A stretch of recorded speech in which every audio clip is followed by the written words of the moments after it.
paradox that you can't really work out. And I think that if it's done by ET, they know we can't work it out. Welcome to this week's episode of Does That Make Sense? So we've got a very special guest today, Antoinette, and we're talking UFOs, aliens, sightings. Do UFOs exist? Do aliens exist?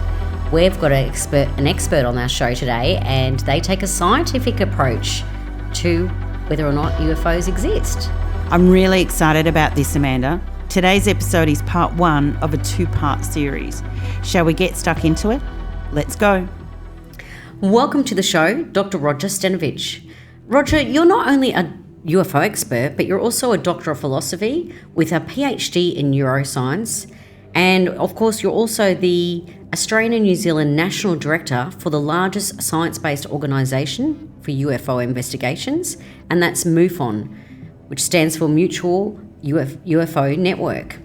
So, Roger, clearly you're a man of science. In a nutshell, tell us a bit more about your work and what you specialise in. Basically, my educational background started when I was a teenager, and I went to the University of Sydney. I did a Bachelor of Science degree there, majoring in biological sciences. And from then on, I got a job as a hospital scientist working in a pathology laboratory for quite a few years. And then I decided I wanted to extend my academic career and went back to uni and completed a PhD in the field of neuroscience through the Department of Medicine at the University of Sydney. So I did a PhD by thesis on motor neuron disease, and I managed a neuropathology lab there for 15 years. I'm actually a teacher and a lecturer now at Ultimo TAFE, and I'm lecturing statistics, biology, microscopy, and a few other subjects there. And you're also the National Director of the Mutual UFO Network, MUFON, in Australia. Correct. So And New Zealand. Okay. So Yep. Can you tell us all about that and what you do and how long MUFON's been around for? So I have been the National Director for about 6 years now. I joined as a field investigator mainly because I wanted to get involved in an organisation where you could actually look at the reports made by the public on sightings that they have about UFOs. I did some independent research work many years ago, but it's relatively limited because you can basically just research a topic like the Roswell incident, for example, and send letters off, send FOIAs off and whatever, but you're limited in a sense that you're dealing with something that's been researched to the nth degree. So I decided to get involved in MUFON from a personal aspect to know what people are actually seeing, because I had a sighting myself when I was a teenager, and that's how I got involved initially. MUFON's the biggest UFO organisation in the world. It started in 1969 as a consequence of the closure of Project Blue Book, which was formed in 1947 by the United States Air Force. And if you know the details of that, there was a conclusion by the Condon Committee. Benjamin Condon was the guy who actually was spearheading the analysis of the actual of Project Blue Book, and he was a bit of a debunker. And he, after being commissioned to actually analyse Project Blue Book after several years of analysing UFOs, he closed it down, saying that there was nothing to this phenomenon. And MUFON sprung up shortly after the closure of Project Blue Book and the debunking by the Condon Committee of the actual project, in defence of the actual reality of the phenomenon. So APRO, which was an organisation prior to MUFON, formed the Midwest UFO Organisation in the United States, and that later became MUFON. And so ever since 1969, we've been looking at civilian reports that go into our database called the case management system. And so you can actually Google up MUFON, and you can actually put a report in if you see a UFO. It goes into our database, and then it gets divvied up to the various national directors, depending upon which country you come from. And then the national directors, like myself, send the reports to the field investigators, and the field investigators then follow up the reports with the actual civilians and or the military. And then we investigate the case and come to a conclusion as to whether it's an unknown, which is our term for UFO, or not, whether it's a hoax, whether it's an identified flying object like an aircraft or a bird or a natural phenomenon or something else. Or a satellite from Elon Musk or coming down. Yes, yeah. Can we take one step further? And I definitely want to get into more details about MUFON and how they look into what is real and what is not. But you mentioned that as a teenager you had your own experience. Can you talk to us about that? I have vague memories of it. I've tried to sort of go through it in my head. It was a long time ago, and basically I was only very young. But what I saw really spooked me, and things don't normally spook me. Even though I was young, I was about 14 or 15.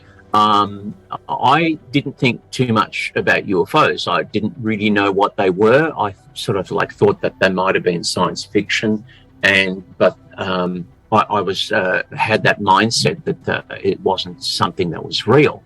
I was living on my parents' farm in the back in the west of Sydney, and they had 25 acres, which was 10 hectares. So it's quite a large property, and we had two dams, one in the middle of the property, one at the back of the property, right to east end of the property.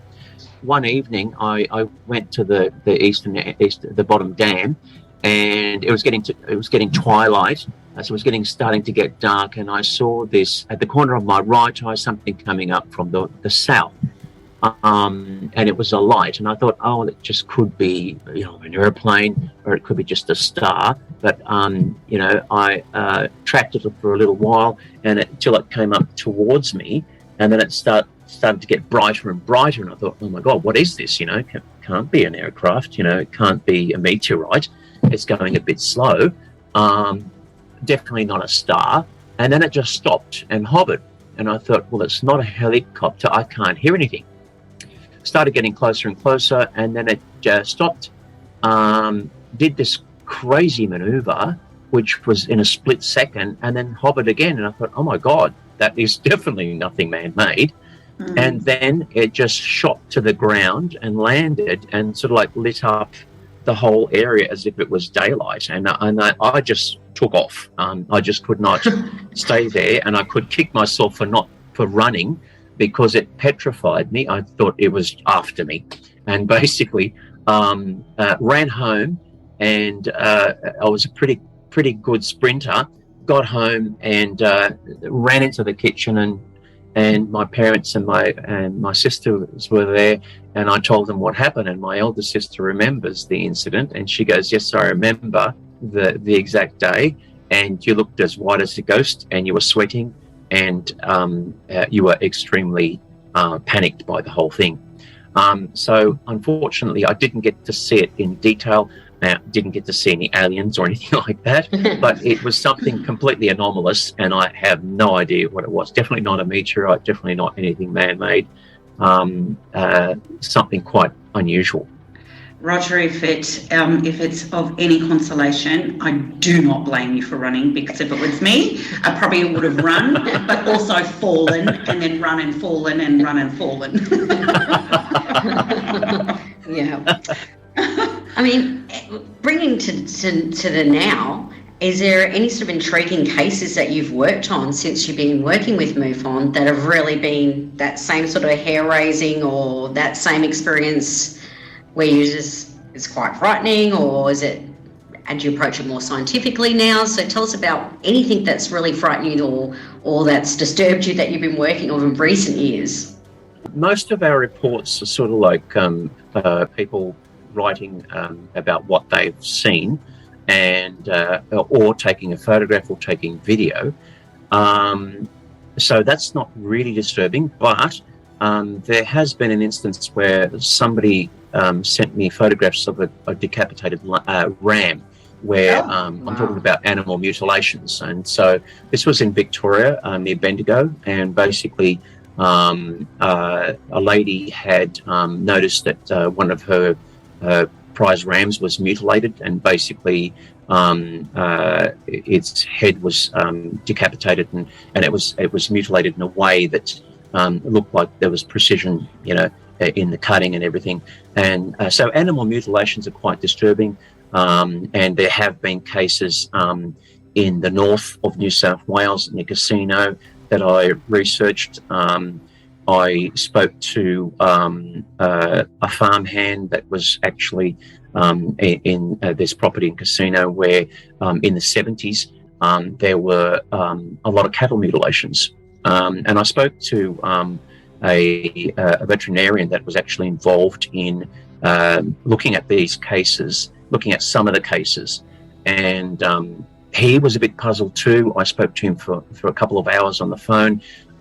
It was a long time ago. There have been further instances in Mackay, but these are the disturbing cases that we get. There is some, I think there is an association with UFOs and animal mutilations. Particularly with the ram case, there was a person staying at the farm at the time who said that at around about 2 or 3 o'clock in the morning, they saw a drone-like object flying in the paddocks prior to the, it could have been a day or two, or could have been on the day that the ram was mutilated. There have been instances where people actually have seen UFOs associated with, shortly before or after an animal mutilation. In the States, the very first case of an animal mutilation was a case on an Appaloosa horse, a female mare, who was mutilated in Colorado in 1967. Her name was Lady. The press nicknamed her Snippy for obvious reasons, but that was a world. That's all of news went around the world about this case, and quite a fascinating case of an animal mutilation that was never really resolved. So they're quite disturbing cases, and we had any time that there is a death involved, whether it's an animal or a human, they're quite disturbing cases. And we have had a case in New Zealand involving the death of a human, which is a bit sensitive. I'm a bit reticent to actually mention it on the podcast here, but if you read the MUFON newsletters, there is an article on it that I just recently published in the MUFON newsletter, the September MUFON newsletter, about it. Oh, so there's been a connection with animals. Why animals? Yep. Like, is there a theory behind of why it would be poor little creatures? Just to start off a bit of the background on this, no one has ever been accused of actually doing an animal mutilation. No one's ever been caught since 1967, since the first mutilations occurred. You do get some cults that go around but when they sacrifice animals, it's quite different. You can quite easily tell that it's one of these cults that have gone around and sacrificed a goat or something like that. But these mutilations are quite different, and so why is it animals? We don't. If I knew that question, that'd be great. But you can only speculate. Some people have speculated that they need something from the animal. For, I don't know, experimental purposes. I don't know. There's some theory that it could be the government monitoring animals for spongiform encephalopathy, which is the field that I worked in. But I don't think that can be a viable hypothesis, because why would they be just randomly taking people's cattle?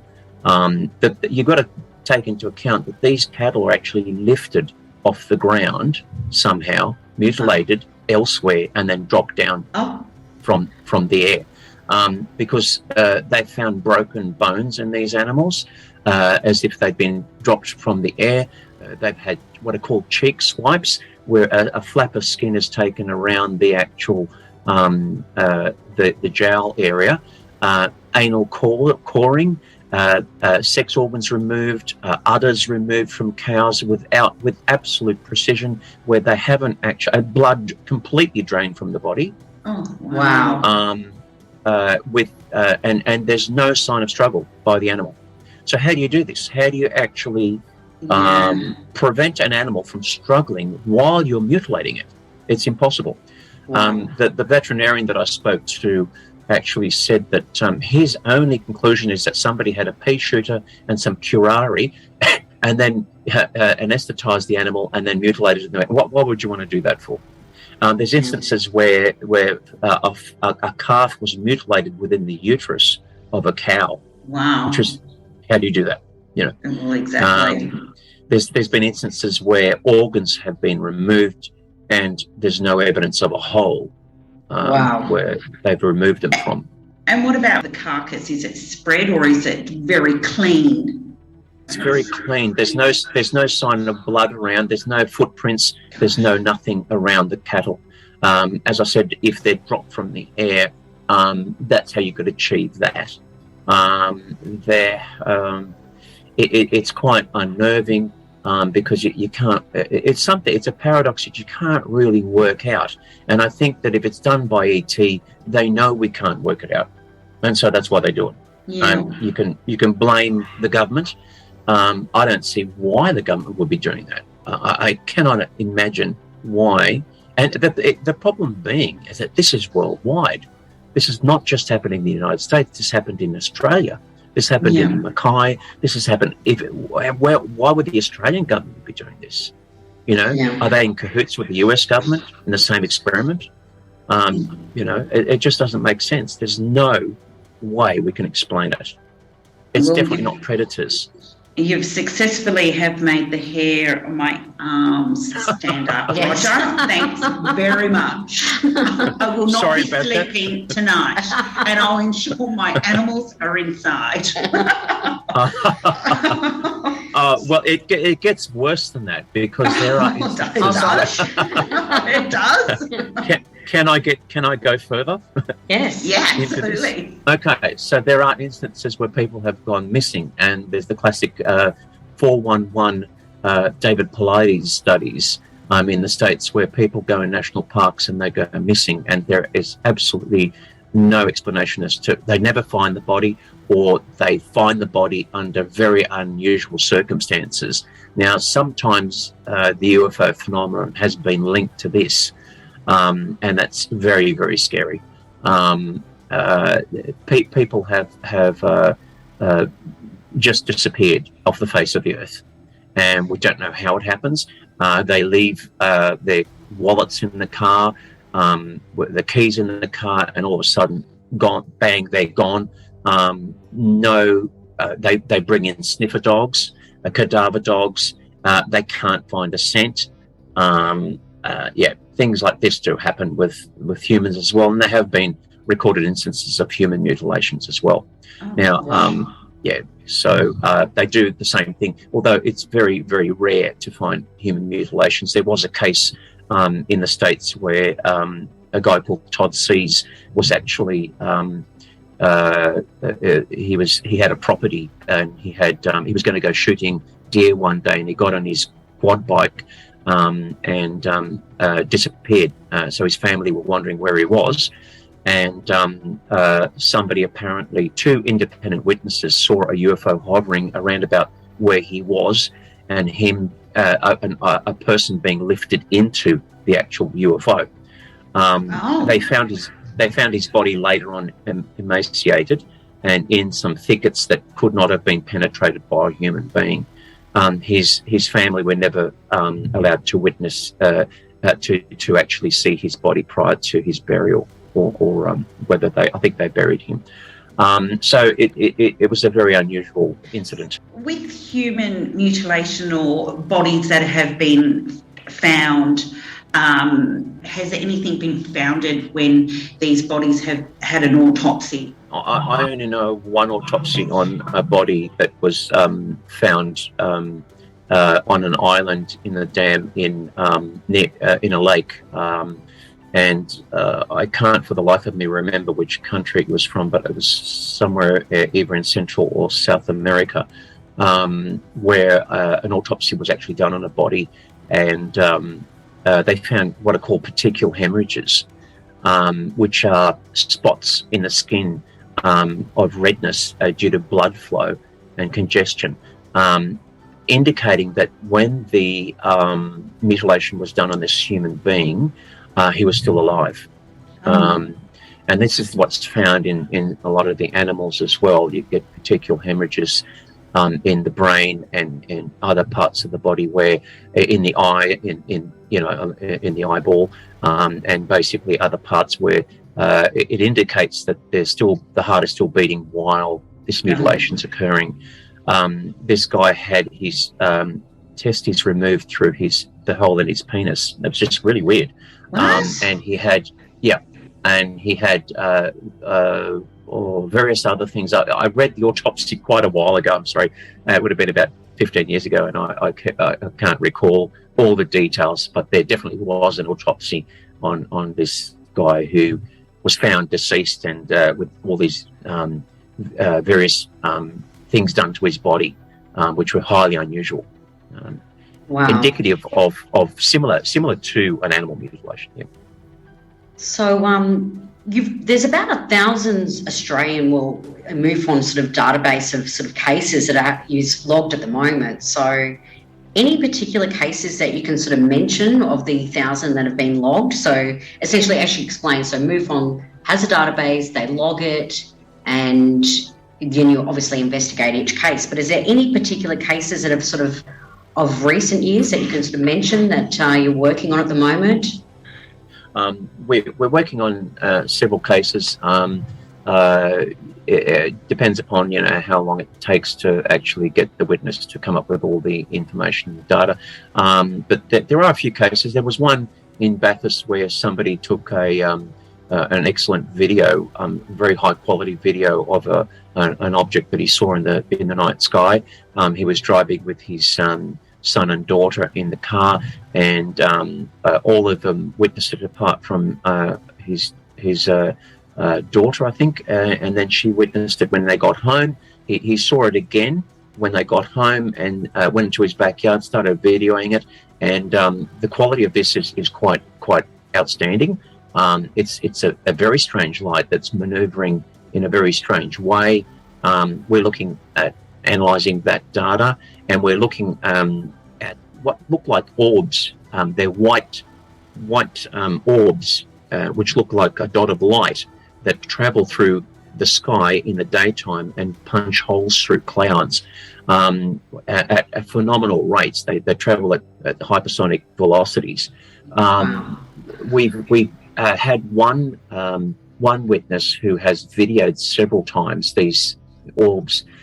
He inadvertently actually first witnessed one of these, or videoed one of these orbs on the dash cam of his car. So it was just by mistake he managed to pick up one of these orbs on the dash cam, the rear dash cam. Yeah, the front dash cam and the rear dash cam. I don't know of many people that have a rear dash cam, but he did, and he knocked it up one day when he was wiping the window, and turned on his car and accidentally picked up a UFO coming up from behind a building. And if you look at this thing, it looks very weird. And it's just a small dot of light in the daytime that's just maneuvering like crazy. It does loop-the-loops and all sorts of things in it. And you sort of think, what is that? We've analysed it, and it's at around about 2,000 feet. So it's about the size of a small car, and it's travelling at hypersonic velocities. We've had independent witnesses from different states that have actually filmed something very similar to what he has. So these are very unusual things, and we don't know what they are.